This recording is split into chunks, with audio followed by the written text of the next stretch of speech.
إليكم القيمة السوقية للاعبي ريال مدريد: رودريغر 24 مليون يورو، كورتوا 25 مليون، إبراهيم دياز 35 مليون، كامافينجا 80 مليون، رودريغو 100 مليون، فالفيردي 120 مليون، بابي 160 مليون، جود بيلينغهام 180، وآخرهم فينيسيوس جونيور 200. القيمة السوقية للاعبي برشلونة سنة 2025: آراخو 55 مليون أورو،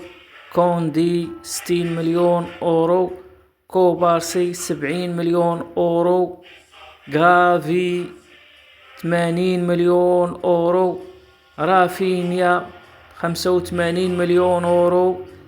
بيدري 100 مليون أورو، وأخيرا المغربي إسباني لامين يامال 180 مليون أورو. القيمة السوقية لأغلى لاعبي الدوريات الأوروبية: ساكا 150 مليون أورو، بابي 160 مليون أورو، بيلينغهام 180 مليون أورو، لامين يامال 180 مليون أورو، هالاند 200 مليون أورو، وفي المركز الأول فينيسيوس جونيور 200 مليون أورو.